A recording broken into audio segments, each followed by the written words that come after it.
সুপ্রিয় দর্শক, আসসালামু আলাইকুম। আপনাদের সবাইকে স্বাগত জানাচ্ছি এখনকার আলোচনায়। আপনাদের সঙ্গে আছি আমি সিরাজুল ইসলাম। দর্শক, ইসরায়েল এবং হিজবুল্লাহর মধ্যে ভয়াবহ লড়াই শুরু হয়েছে। হিজবুল্লাহর হামলায় ইসরায়েলের 5 সেনা নিহত হয়েছে এবং আহত হয়েছে অনেক সেনা। তাদেরকে হেলিকপ্টারে বহন করা হয়েছে। এই ঘটনা ঘটেছে দক্ষিণ লেবাননে। এরপর ইসরায়েল দক্ষিণ লেবাননের উপর প্রচণ্ডতম হামলা চালিয়েছে। রাশা টুডের এক প্রতিবেদনে প্রকাশিত ছবিতে দেখা যায় ইসরায়েলের হামলায় এতটা ক্ষয়ক্ষতি হয়েছে দক্ষিণ লেবাননে যে যেখানে ব্যবসা কেন্দ্র ঘরবাড়ি ছিল তার একেবারে বিরান ভূমিকে সমান হয়ে গেছে। এদিকে বার্তা সংস্থা রয়টার্স সহ বিভিন্ন সংবাদ সংস্থা খবর দিচ্ছে হিজবুল্লাহ এবং ইসরায়েল যুদ্ধবিরতিতে সম্মত হয়েছে, কিন্তু যুদ্ধবিরতি কার্যকর হয়েছে বলে যখন খবর আসছে তখন আবার যুদ্ধ চলছে বলেও খবর পাওয়া যাচ্ছে। এমনকি ইসরায়েলের প্রধানমন্ত্রী বেনিয়ামিন নেতানিয়াহু বলছে তিনি হামলা জোরদার করার নির্দেশ দিয়েছেন। এদিকে এই লেবানন সংঘর্ষের কারণে আজকে সুইজারল্যান্ডের জেনেভায় যে ইরান এবং আমেরিকার মধ্যে আলোচনা শুরুর কথা ছিল তা কিন্তু হয়নি। অনেকে আশঙ্কা করছেন এই ঘটনাকে কেন্দ্র করে ইরান এবং আমেরিকার মধ্যকার সই হওয়া সমঝোতা ভেস্তে যেতে পারে, অর্থাৎ বানচাল হয়ে যেতে পারে। সেক্ষেত্রে প্রশ্ন আসছে, ডোনাল্ড ট্রাম্প কি ইসরায়েলকে নিয়ন্ত্রণ করতে পারবেন? যদি না পারেন তাহলে আসলে সামগ্রিকভাবে মধ্যপ্রাচ্য যাচ্ছে কোথায়, মধ্যপ্রাচ্যের ভবিষ্যৎ কি? সুপ্রিয় দর্শক, এখনকার ভিডিওতে এই সমস্ত বিষয় নিয়ে বিস্তারিত আলোচনা করব। আশা করি আপনারা শেষ পর্যন্ত সঙ্গে থাকবেন। আর ভিডিও ভালো লাগে যদি তাহলে লাইক কমেন্ট শেয়ার করবেন এবং চ্যানেলটি সাবস্ক্রাইব করে সাথেই থাকবেন। চলুন দর্শক, বিস্তারিত আলোচনা করা যাক। আমরা সবাই জানি আমেরিকা এবং ইরানের মধ্যে যে সমঝোতা সই হয়েছে সেই সমঝোতার 1 নম্বর শর্ত হচ্ছে লেবাননে যুদ্ধবিরতি করা, অর্থাৎ লেবাননে যুদ্ধ চলতে পারবে না, ইসরায়েলের হামলা বন্ধ করতেই হবে। এবং এই শর্ত মেনে নিয়েই কিন্তু আমেরিকা ইরানের সাথে সমঝোতায় পৌঁছেছে। আর এই সমঝোতা বাস্তবায়ন হলেই কেবল ইরানের সাথে আমেরিকার চূড়ান্ত চুক্তি হবে।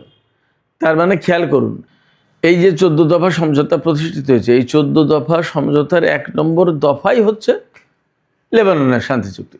তো সেই লেবাননের শান্তি যদি না আসে তাহলে ইরান এবং আমেরিকার মধ্যে এই সমঝোতা, এই চুক্তি, এগুলো কোনো কিছুই তো টিকে থাকে না, কোনো কিছুর পজিটিভ সম্ভাবনা থাকে না। সেক্ষেত্রে আমেরিকার উপর এখন এই মুহূর্তে আসলে প্রচণ্ড চাপ বেড়েছে।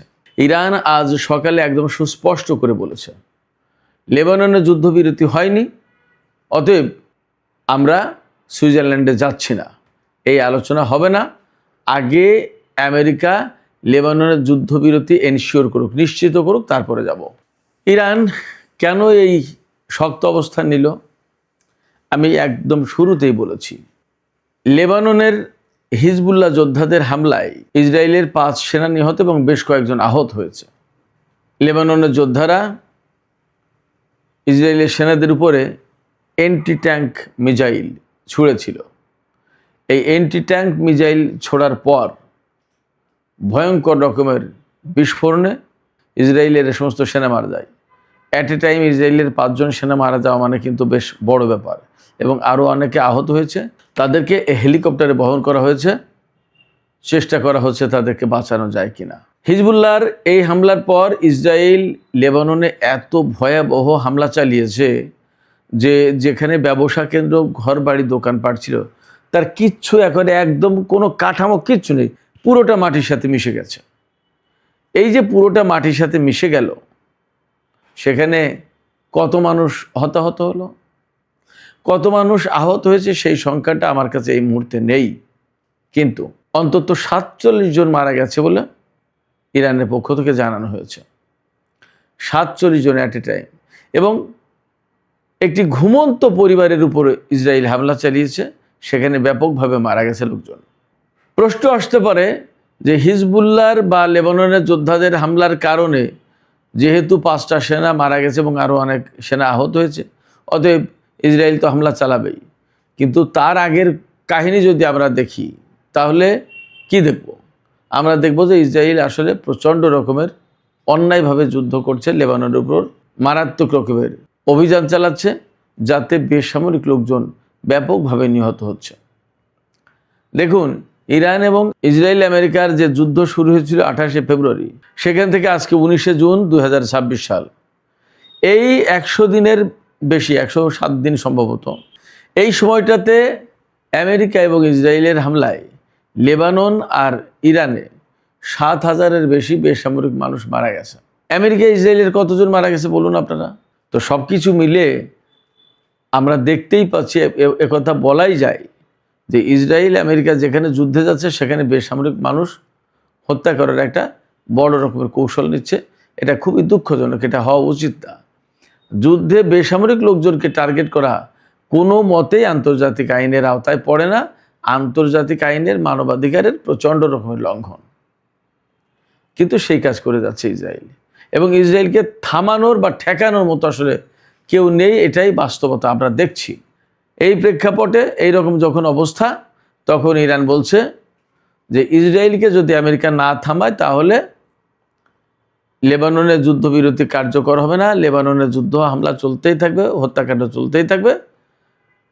মধ্যপ্রাচ্যে প্রকৃতপক্ষে যে 14তম সমঝোতা হলো, এগুলো বাস্তবায়ন হবে না, তাহলে আমরা এই আলোচনায় যাব না। ইরান একদম পরিষ্কার করে বলেছে লেবাননের এই ঘটনার কারণে তারা আজকের আলোচনায় গেল না, পরে যাবে। ইরান বলেছে আমেরিকা যদি এই দফাগুলো বাস্তবায়ন করতে পারে তাহলে তারা আলোচনায় যাবে। এখন কিন্তু বল আমেরিকার কোর্টে, আমেরিকাকেই এখন এই দফা বাস্তবায়নের ব্যবস্থা করতে হবে। এবং আমেরিকা যেহেতু ইসরায়েলের দায়িত্ব নিয়েছে, বা ইসরায়েলের কথা মতো আমেরিকা ইরানের বিরুদ্ধে যুদ্ধ করতে এসেছে, এখন আমেরিকা ইরানের সাথে যখন চুক্তি হচ্ছে, তখন ইসরায়েল আমেরিকার পক্ষের একটা অংশ, লেবানন ইরানের পক্ষের একটা অংশ। ইরানে যদি যুদ্ধবিরতি হয় তাহলে লেবাননের যুদ্ধবিরতি হতে হবে, এটা ইরানের বক্তব্য ছিল, দাবি ছিল।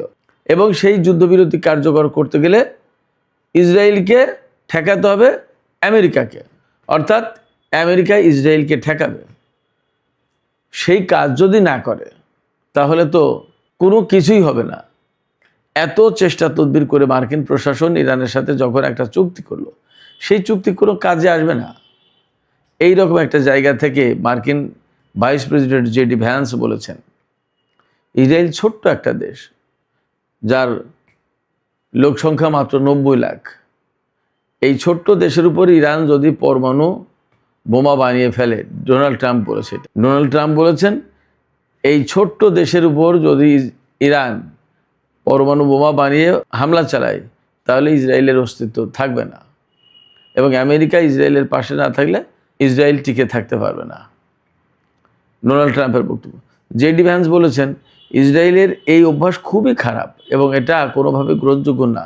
এটা হতে পারে না যে কোনো সমস্যা তৈরি হলে সেই সমস্যা হত্যাকাণ্ডের ভেতর দিয়ে সমাধান করতে হবে। শুধু তাই না, হোয়াইট হাউসের সাংবাদিকদের সাথে 1 ঘন্টা ব্রিফিংয়ের সময় মার্কিন ভাইস প্রেসিডেন্ট জেডি ভ্যান্স বলেছেন যে এই চুক্তি অনেক কষ্ট করে করা হয়েছে, অনেক চেষ্টার ফসল এটা। এই চুক্তি ইসরায়েল কোনো মতে ভেঙে দিতে পারে না, আমরা তাদেরকে সেই সুযোগ দিতে পারি না। ইরান কিন্তু এই কথাটাই বলছে। এখন আমেরিকা যদি ইসরায়েলকে থামায় তবেই থামবে, না হলে থামবে না। আর যদি না থামে তাহলে কি দাঁড়াবে? তখন আলটিমেটলি ইরানকে কিন্তু ইসরায়েলের বিরুদ্ধে যুদ্ধ শুরু করতে হবে বা হামলা চালাবে। তখন কিন্তু আবার ইরান ইসরায়েল যুদ্ধ লেগে গেল। যখন ইরান ইসরায়েল যুদ্ধ লাগবে তখন আবার আলটিমেটলি আমেরিকা সেই যুদ্ধে হয়তো জড়িয়ে যাবে। জড়িয়ে যদি যায় তাহলে ইরান এবং আমেরিকার মধ্যে এখন যে চুক্তি হয়েছে সেই চুক্তি আবার অকার্যকর হয়ে যাবে, বাতিল হয়ে যাবে, বাদ হবে। তখন কিন্তু মধ্যপ্রাচ্য একেবারে অগ্নিগর্ভ হয়ে উঠবে, মধ্যপ্রাচ্যে আগুন জ্বলবে, মধ্যপ্রাচ্য আবার বড় সংকটে পড়ে যাবে। অবশ্য এই চুক্তি বাঁচানোর জন্য বা মধ্যপ্রাচ্যের পরিস্থিতি ঠিক রাখার জন্য পাকিস্তান এবং কাতারের পক্ষ থেকে এখনও চেষ্টা চলছে।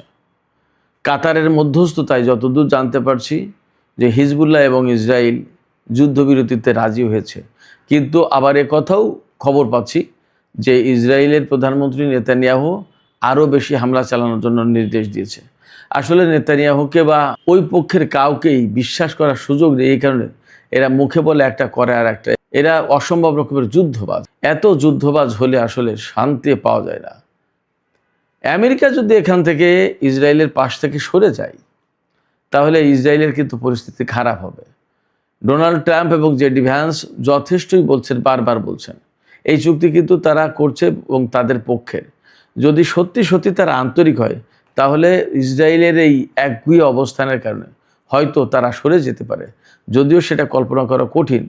তবে সব ধৈর্যেরই তো একটা সীমা থাকে। যদি ব্যাপারটা এমন হয় তাহলে কিন্তু ইসরায়েলের জন্য সত্যি বড় রকমের সংকট তৈরি হবে। এটাও বোঝা দরকার ইসরায়েলকে। সংকট তৈরি হবে কীরকম? আমেরিকা যদি ইসরায়েলের পাশ থেকে সরে যায়, সিম্পলি যদি শুধু অস্ত্র দেওয়া বন্ধ করে দেয়, তাহলে ইসরায়েল টিকতে পারবে? ইরান ইসরায়েল যুদ্ধ হলে ইরানের সাথে কি ইসরায়েল পারবে? প্রশ্ন ওঠে, পারবে না।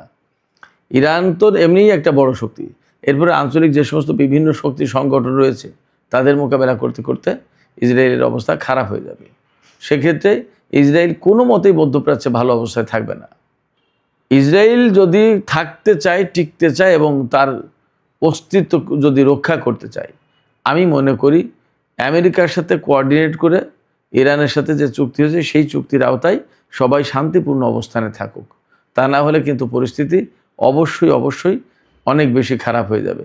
তখন সেই পরিস্থিতি সামাল দেওয়া খুব টাফ হবে, খুব কঠিন হয়ে যাবে। সুপ্রিয় দর্শক, এখনকার আলোচনা এখানেই শেষ করতে চাইছি।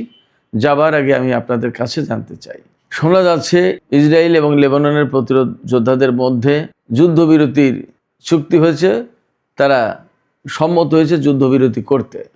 আপনাদের কি মনে হচ্ছে যে আসলে এই ইরান চুক্তিকে বাস্তবায়ন করার জন্য বা আমেরিকার কথা শুনে বা এই যে কাতারের মধ্যস্থতায় যুদ্ধবিরতির খবর বেরিয়েছে, ইসরায়েল এটা বাস্তবায়ন করবে, আমেরিকার কথা শুনবে? কি মনে হয় আপনাদের?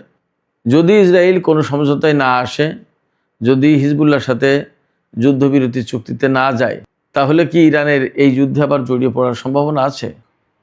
আপনারা সবাই জানেন আমেরিকা এবং ইরানের মধ্যে যে সমঝোতা স্মারক সই হয়েছে, এই সমঝোতা স্মারক কিন্তু আজকে 19শে জুন শুক্রবার 2026 আজকে সুইজারল্যান্ডের জেনেভায় সই হওয়ার কথা ছিল। কিন্তু ইসরায়েলের চাপ, মার্কিন কর্মকর্তা, কংগ্রেসম্যান, সিনেটর, প্রতিনিধি পরিষদের সদস্য বা আদার যে সমস্ত প্রভাবশালী লোকজন, সংস্থা রয়েছে, ইসরায়েলি লবি, আইপ্যাক, তাদের চাপ রয়েছে। এই সমস্ত বিষয়গুলো এড়ানোর জন্য আমি যতদূর বুঝি মার্কিন প্রেসিডেন্ট ডোনাল্ড ট্রাম্প আগেই চুক্তি সই করে ফেলেছেন এবং গতকাল তিনি সই করেছেন এবং ইরানের প্রেসিডেন্টও সই করেছেন। এপাশে ইরানের প্রেসিডেন্ট সই করার পর ইরানের সর্বোচ্চ নেতার পক্ষ থেকে এই বিষয়টিকে সাপোর্ট করে বিবৃতি দেওয়া হয়েছে। তার মানে দাঁড়াচ্ছে দুই পক্ষ এই চুক্তি সইয়ের যে আনুষ্ঠানিকতা, অর্থাৎ এই এমওইউ সমঝোতা স্মারক, যেটা এই সমঝোতা স্মারক সইয়ের আনুষ্ঠানিকতা শেষ করে ফেলেছে। তাহলে সুইজারল্যান্ডের জেনেভায় আজকে আর এই চুক্তি সইয়ের বা এমওইউ সইয়ের কোনো আনুষ্ঠানিকতা নেই। আজকে যেটা ছিল মূলত তা হচ্ছে যে সেখানে এই চুক্তি সইয়ের পরে যে 60 দিন সময় পাওয়া যাবে, এই 60 দিনের ভিতরে চূড়ান্ত চুক্তি সই হবে। সেই চূড়ান্ত চুক্তি সইয়ের আগে নানামুখী যে আলোচনা হবে, বিভিন্ন পর্যায়ের আলোচনা, পরমাণু কর্মসূচির ভাগ্য কিভাবে কি নির্ধারিত হবে, ইরানের হাতে যে সমৃদ্ধ ইউরেনিয়াম আছে বা ইরান সমৃদ্ধ করতে পারবে কিনা ইউরেনিয়াম, এই সমস্ত বিষয় নিয়ে বিস্তারিত খুঁটিনাটি আলাপ এখানেই হবে।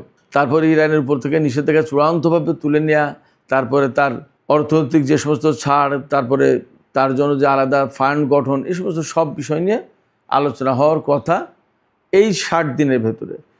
এই 60 দিনের যে আলোচনা হওয়ার কথা, তার শুরুটা আজকে হওয়ার কথা ছিল সুইজারল্যান্ডের জেনেভা শহরে। কিন্তু মার্কিন ভাইস প্রেসিডেন্ট জেডি ভ্যান্স, তিনি মার্কিন প্রতিনিধি দলের নেতৃত্ব দেবেন বলে কথা রয়েছে। তিনি ঘোষণা করেছেন গতকাল, এবং হোয়াইট হাউসের পক্ষ থেকে ঘোষণা করা হয়েছে যে জেডি ভ্যান্স সুইজারল্যান্ডের জেনেভা শহরের এই অনুষ্ঠানে যাচ্ছেন না, তিনি আপাতত অফ করেছেন তার সফর। জেডি ভ্যান্স বলেছেন, বা হোয়াইট হাউসের পক্ষ থেকে বলা হয়েছে, ইরানের সাথে যে জটিল আলোচনা শুরু হতে যাচ্ছে, আসলে ব্যাপারটা খুব সহজ নয়। এই ব্যাপারে আরও একটু প্রস্তুতি নিয়ে তারপরে আমেরিকার পক্ষ থেকে তিনি আসবেন এই চলতি সপ্তাহের শেষের দিকে। তার মানে আমি আগেই বলেছি রোববার আমেরিকার সপ্তাহ শেষ, তাহলে রোববার, সোমবার, মঙ্গলবার এরকম কোনো একটা টাইম হবে। এখনও সে সুনির্দিষ্ট সময়সীমা বা কোন দিন এই বৈঠক আলোচনা শুরু হবে এগুলো কিছু বলেননি।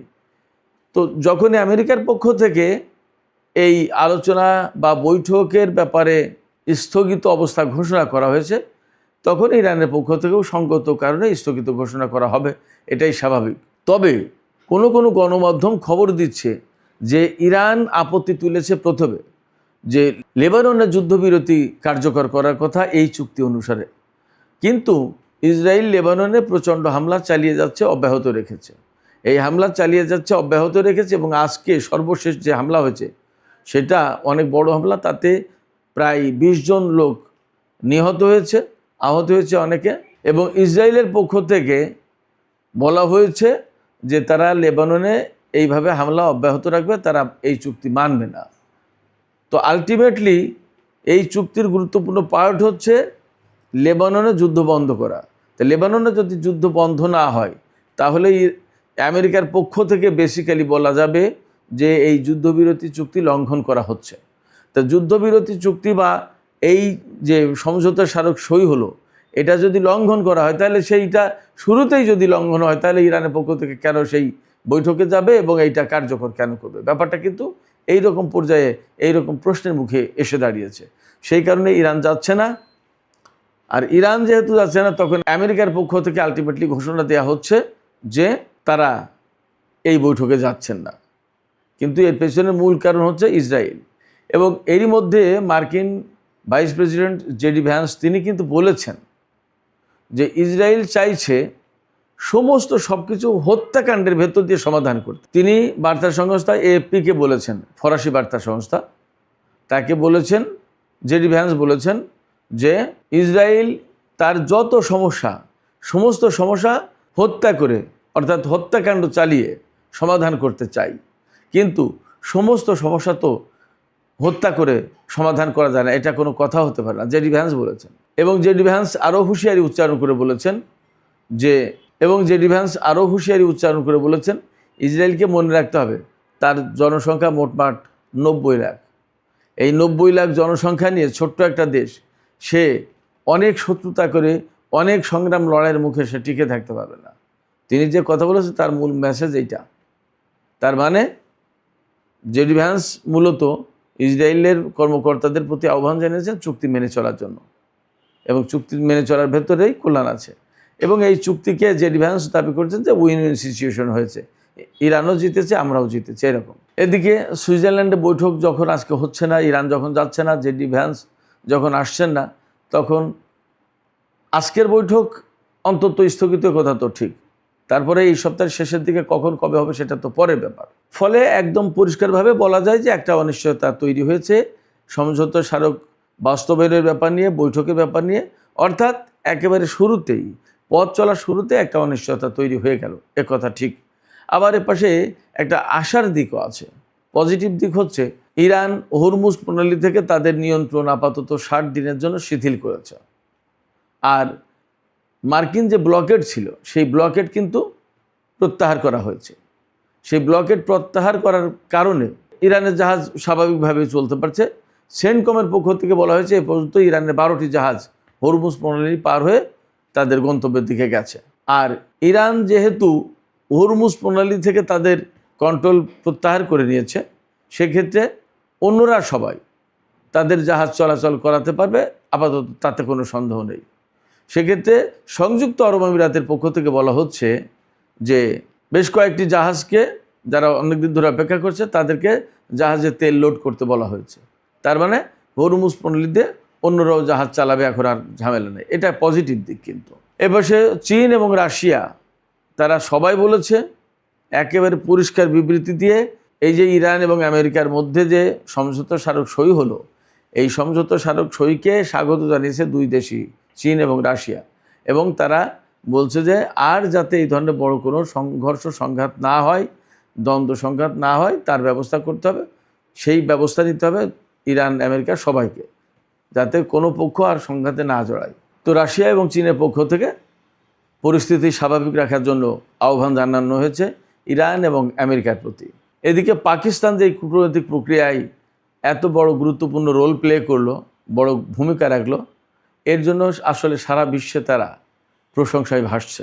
দ্বিতীয় বিশ্বযুদ্ধের পর এইরকম একটা বড় যুদ্ধ, আমেরিকা এবং ইসরায়েল যেখানে এক পক্ষে আর ইরান আর এক পক্ষে, এবং যে যুদ্ধের ভেতর দিয়ে বেসিক্যালি বিশ্বের যে চলমান এককেন্দ্রিক ব্যবস্থা, এই এককেন্দ্রিক ব্যবস্থার অবসান ঘটিয়ে যেখানে বহুকেন্দ্রিক বিশ্ব ব্যবস্থা গড়ে ওঠার সম্ভাবনা তৈরি হয়েছে, সেই যুদ্ধ বন্ধ করার ক্ষেত্রে পাকিস্তান যে ভূমিকা রেখেছে তার জন্য সত্যিই প্রশংসার দাবিদার তারা, এবং তারা প্রশংসা পাচ্ছে এবং একরকমের অনন্য উচ্চতায় স্থান করে নিয়েছে পাকিস্তান, একথা বলতেই হবে। তো দেখা যাক সুপ্রিয় দর্শক, এই চুক্তি নিয়ে যে অনিশ্চয়তা সৃষ্টি হয়েছে, পাশাপাশি কিছু আশার দিকও রয়েছে, আবার কূটনৈতিক প্রক্রিয়া তো চলমান আছেই। চীন রাশিয়ার মতো শক্তিও এই যুদ্ধবন্ধ এবং সমঝোতা স্মারককে ইতিবাচকভাবে সমর্থন দিচ্ছে, তখন একরকমের আশার দিকও আছে বলে মনে করা যায়। সুপ্রিয় দর্শক, এখনকার আলোচনা এখানে শেষ করতে চাই।